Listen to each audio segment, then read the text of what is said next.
Hello, welcome to White Birch Tarot and Astrology. This reading is for Aquarius, Sun, Moon, and Rising. And as always, I like to say that I usually check my Venus and Mars placement, and sometimes even my Mercury, if you know where your planets are. And if you don't, I'll leave my email address in the comments, as I usually remember to do, and I can help you. There's a website called astro.com. It's also called Astrodienst, D-I-E-N-S-T, Astrodienst.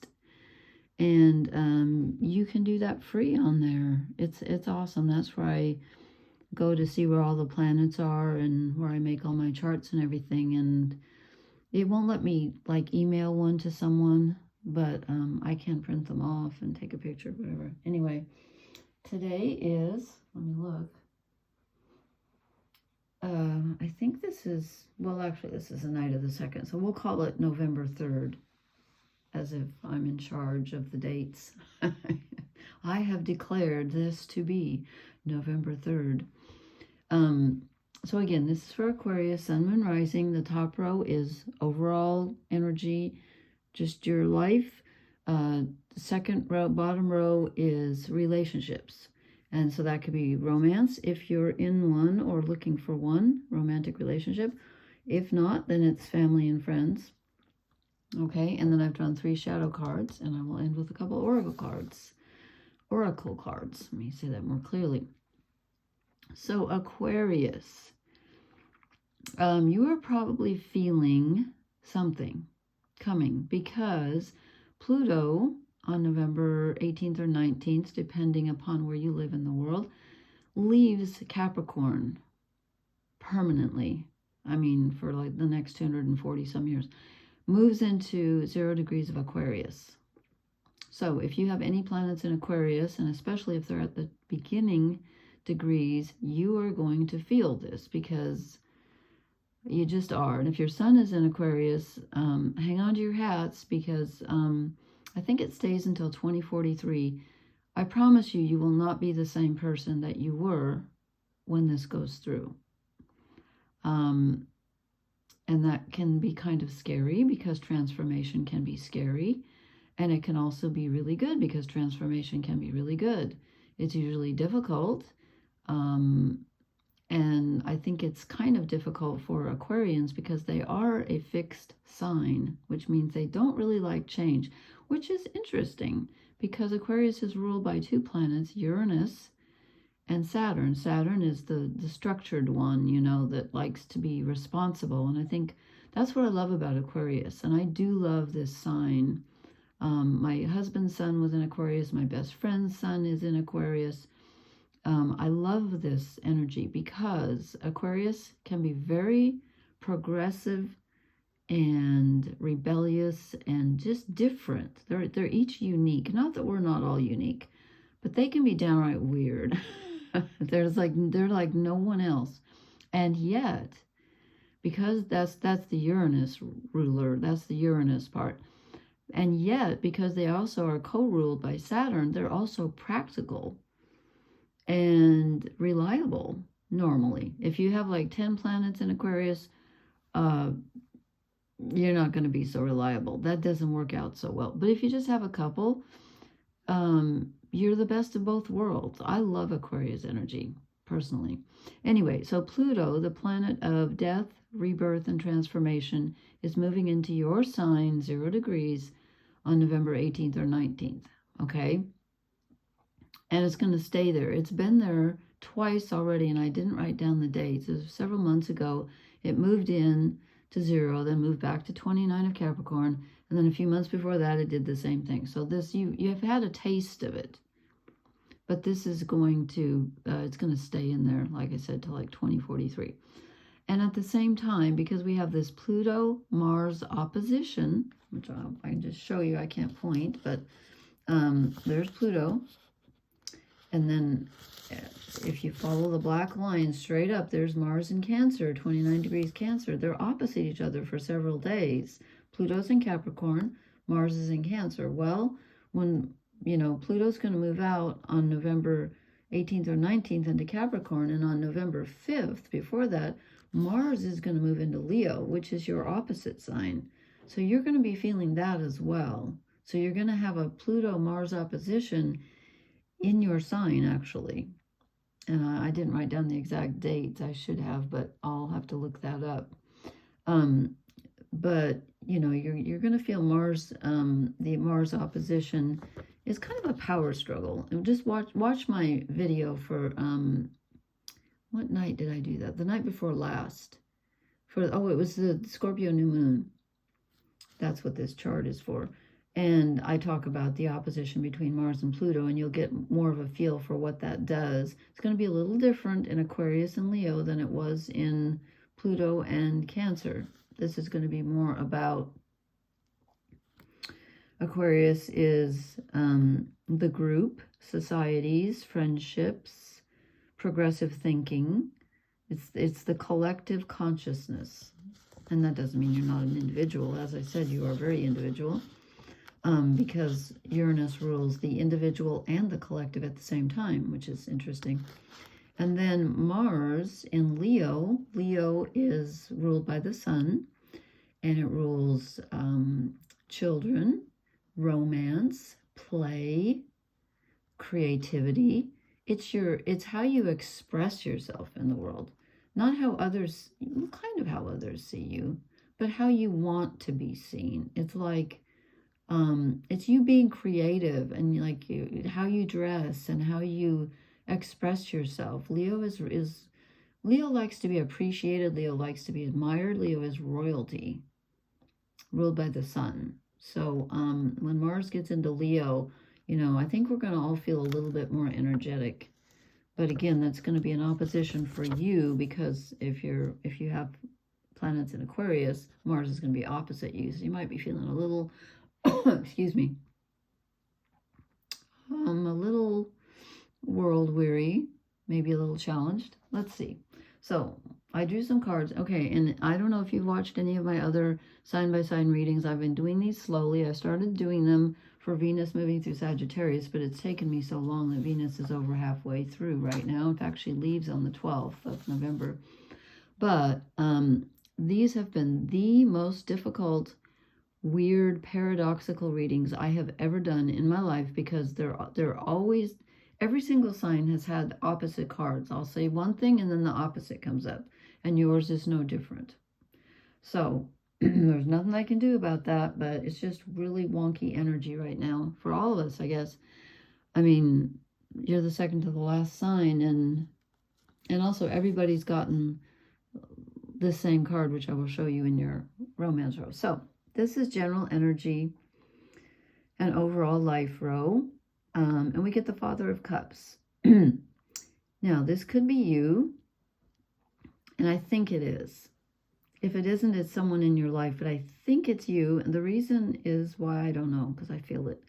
But the Father of Cups is a very gentle, diplomatic, family-oriented individual who's very protective of his family. And again, if you're a woman, that you can still have the Father of Cups energy. The thing about this in this deck that's a little bit different than the King of Cups is that this father is insecure, especially in an emotional area. So doesn't face emotions particularly well because of that insecurity, and yet feels very emotional inside, is very caring and very nurturing toward his family. And, you know, Aquarius being a fixed air sign, they're not super comfortable with overt emotions anyway. And then, speaking of Mars moving into Leo opposite you, which I said was ruled by the sun, we get the sun in reverse. And I am doing reversals, and I haven't had very many, although the same card keeps coming out in reverse over and over for everybody, which is interesting. So you get the sun in reverse, okay? It looks pretty much looks the same up either way. So this tells me that there's some confusion. The sun is clarity, so you're feeling a little lack of clarity in an area of your life, and I feel like it's to do with your life purpose. With Pluto getting ready to move into your sign, Pluto is death, rebirth, transformation. Pluto is the wrecking ball. It kind of it knocks things down. I'm not trying to scare you. I'm not saying your whole life's going to fall apart. I'm just saying that things that you have taken for granted, just, you know, just your whole feeling of who you are and what you want to do in the world is going to be transformed when Pluto moves through your sign.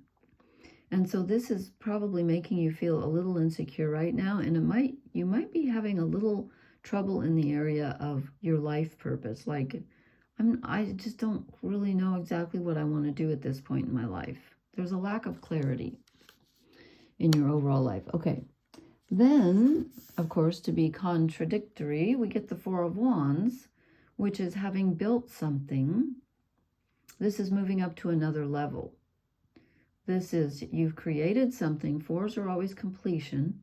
You've created something, and it's like literally moved you up to a different level. You should be proud of yourself if you're not, because you've accomplished something. This is the 1111 card in most of the decks. It usually shows a doorway. This is sort of a doorway. You're going through the center of whatever this thing is that you have created. You've literally finished something. And you should be rejoicing about that, because you've done it. You just upped a level. You did something that's, you know, that you've been thinking about for a while, and you accomplished it. Okay, you're patting yourself on the back. And then, of course, to be contradictory, again, we get the Four of Cups, which is apathy, the feeling of just not caring, not being excited.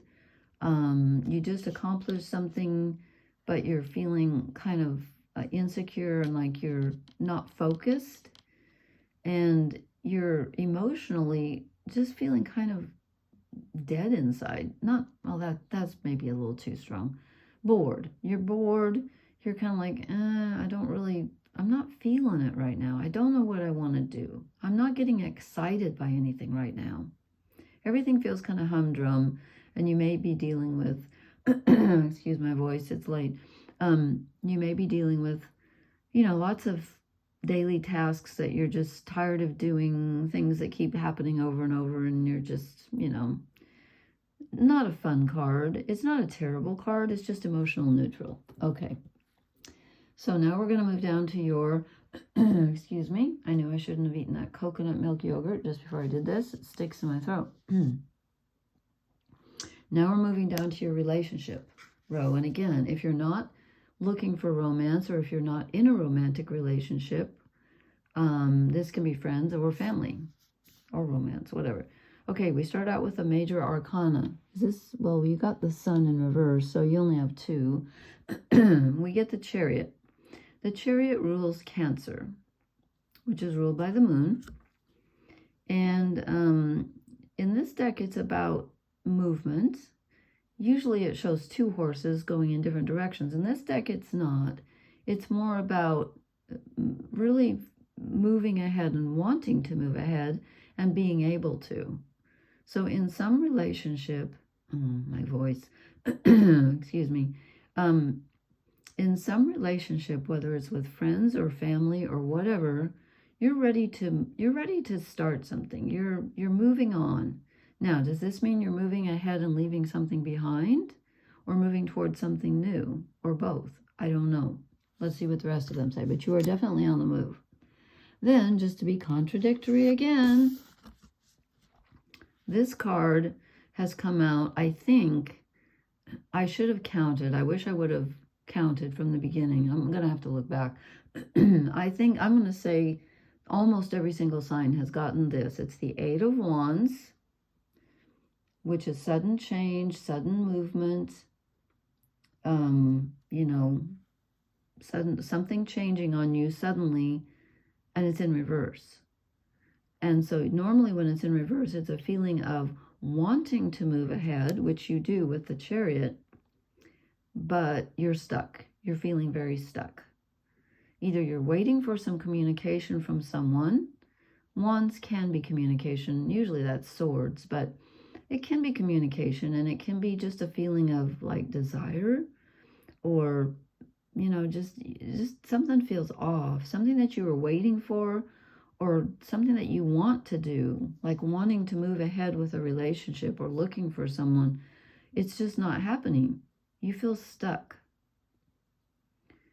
And it kind of throws everything off, you know. Maybe that could be connected to the sun in reverse. You just feel kind of off, like you just don't know where to go, and you just feel like you're spinning your wheels in the mud. And again, it can be kind of a miscommunication also. Then we get the Daughter of Cups. So we have the Father of Cups and the Daughter of Cups. This is similar to the Page of Cups in the other decks. But in this deck, this is an extremely creative and emotional individual who is easily hurt, who does not like the harshness of the world, would prefer to live in her own little pond where she can, you know, be creative and not have to deal with things. And this brings to mind a quote. I don't know if you have heard of, well, she's a writer. She used to write women's erotica, which was very unusual. And I'm terrible with dates. She lived, I want to say, was it the late 1800s? Her name is spelled A-N-A-I-S. I believe it's pronounced Anais. Her last name is Nin, N-I-N. And I tried to read her erotica. It was okay. It was okay. I preferred her diaries, which were fascinating. But I remember one quote, because it really hit home with me. She said, "I prefer to live in the world that the artist has made, because the other is too full of horror, and I'm paraphrasing here, and I can see no way to deal with it or fix it or whatever," something like that. I totally get that feeling, and I'm with her 100%. I find the world very harsh, very scary. It's beautiful. I love nature, but overall, I think reality it frightens me, honestly. I prefer to live in my imagination too, and I prefer the world the artist has made. I'm all over art and music and books and poetry and, you know, this stuff, not to call this stuff, but, you know, mystical things. I love that. And so that's kind of what this person's like. They would prefer to live in their own world, and they're very easily hurt. So we have you wanting to move ahead, feeling stuck, and feeling vulnerable. And that's not a great recipe for starting a new romance. You might want to have your friends around you at this time, people that you trust, for sure. Let's see, what do we end with? Oh, yes. Okay, last card in the relationship row. We get this bizarre Nine of Wands. And I call it bizarre because it always looks like a dead forest to me, and I never know which way. I never know if it's going up or down. Okay, in the book, the author, so I'm going to go with what she says. To me, it looks like it's going down because the moon is waning. But she says in the book that you're coming up slowly from the underworld. Okay, we just had a new moon in Scorpio. That's a waning moon, getting ready for the new moon. But so this could be referring to that, which just happened a couple nights ago. And but it's the feeling of, if you have been in your subconscious or dealing with something, there are some emotions that have been coming up. You're feeling kind of world weary, kind of tired. You're climbing up the basement steps from the underworld, and you're almost at the top. You can see the light, but you're not there yet. So that could be why we have the Four of Cups too, is you're just feeling a little bit tired. Like it's been kind of a struggle for you. And, you know, with Mars moving into Leo across from you, again, it's going to be opposite Pluto for the first, let's say the first week or so. Like, okay, it's going to be, when did I say Mars? Let me see. When did I write down? When did I write? Where did I write when Mars moves out of November 5th? So that's only a couple days away. Mars goes into Leo. So that is going to, unfortunately, as I said, be opposite Pluto in Aquarius. You're going to feel a major change. There's going to be some uncomfortable Well, watch my video on the new moon in Scorpio about Mars opposite Pluto, because I don't have time to go through the whole thing again, but it's a contentious energy. There's a bit of a struggle between the personal will and the bigger will, the subconscious and the conscious desire. There's a bit of a struggle there. So for a while, there could be some uncomfortable energy, but eventually I think that Mars in Leo is going to give you some energy, even though he's opposite you. I think it's still gonna, reflect back onto you, and you're gonna, I think that sun energy will get reversed towards the middle of Leo season. No, Aquarius season. Are we there already? Yeah, because my God, yeah, because we're in Sagittarius season right now. No, we're not. We're in Scorpio. Sorry. No, the sun is in Sagittarius. We don't move into Aquarius season until February. What the heck am I thinking? What was I thinking? I don't know what I was thinking, so never mind. Anyway, you're coming up out of it. And with the Chariot at the beginning, I do see some movement. It's not exactly straightforward, like, energetic, like, whoosh, like, stepping on the gas pedal and going from 0 to 60. It's not going to be like that kind of going forward, but you are moving forward. You're coming up out of something, even though you don't feel like it. You will. Now, this is the other thing that's been happening. The shadow cards are coming out, and they're the same cards that have been in the general reading. So, as a shadow card, we get the sun. Now, your sun is in reverse, so that makes a little more sense. But the sun, again, rules Leo, where Mars is going to be opposite Pluto. Pluto's going to be in your sign. There's going to be some uncomfortable energy with this Mars because there just is. So there's going to be a little bit of a struggle with your energy, I think, feeling like it's battling against the overall energy of other people and just the world in general.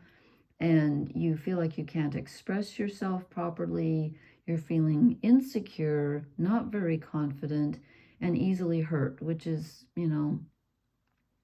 Aquarius is very tender. They're more tender than they let on. But you're going to be feeling like you can't really express yourself the way that you want to for a while. And also you're going to feel lacking in purpose, I think, for a little while too, like you're searching for a purpose. Your second shadow card is the Fool. So part of you wants to start something new. That's the Chariot. But you're just not able to because of that Eight of Wands in reverse. You're feeling kind of stuck. You're like, well, I want to start something new, but I'm not quite sure what it is. I'm not feeling my purpose right now. I'm not sure what it is. So there's a bit of a lost feeling for Aquarius right now, and a bit of a stuck feeling. You want to start something new, but you don't know what it is. Okay, and this is part of the problem. The Knight of Swords is your third shadow card, and this is lack of focus. You're just not able to get your mind wrapped around what you want to do, or even what you want to think. Like your thinking just doesn't feel clear right now. Let's see, Jupiter's in Gemini. I'm trying to think about, Mercury goes retrograde pretty soon, but not in your sign. Jupiter is retrograde in Gemini, and Gemini's communication. I don't know if that's trining you though, so it's very connected. The energy flows very easily in trines, and so you might be feeling that Jupiter going retrograde in Gemini. Gemini rules communication on the day-to-day level, but whatever it is, your mind, you're not focused on anything. You're feeling a lack of focus and a lack of assertiveness too. Okay, let's see if we can get you some good oracle cards here to kind of tie this all together. It's going to be a challenging time for you, like I said, especially when Pluto first goes in. Well, actually, the whole time. This one keeps wanting to come out. Okay, first we get building blocks. Yeah. Well, when Pluto moves into your sign, things will change, and you know, you may feel settled right now, but you're not settled. There's more settling to do. There's more building to do. Even if you didn't think there was, there is. And then this one came out with it, round and round.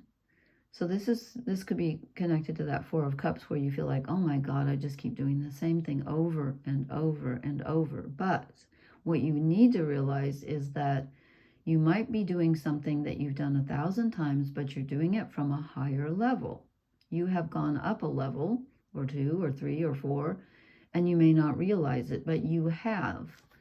And that is why you have the Four of Wands. This is moving to a new level. You are at a different level. You have progressed more than you think. Even though you're not done, we're never done, but you have gone up a level. So try to look at it from a different perspective, and be kind to yourself and realize how far you've come. Okay, one more. Yeah, well, okay, this makes sense. Between worlds. The reason you've lost your focus and your sense of purpose right now is because your world is getting ready to change. You're between worlds. This is you before Pluto enters Aquarius, and this is you after Pluto enters Aquarius. Believe me, Pluto moving through your sign is life-altering. And I'm not trying to scare anybody, because it can be, you know, it can be transformative. It can be wonderful. Now, usually profound change like that can be difficult, but Aquarians are, like I said, they're fixed signs. They like to be in control. They don't like sudden change, but they're pretty good at adapting, I think, especially for a fixed sign. They can be a little stubborn mentally, but they're, you know, with that Uranus ruling you can embrace progression. So, okay, please leave me a comment and let me know how this resonates. And also hit the like, share, and subscribe button. And I will talk to you later. And thank you so much for watching. Blessings. Good night.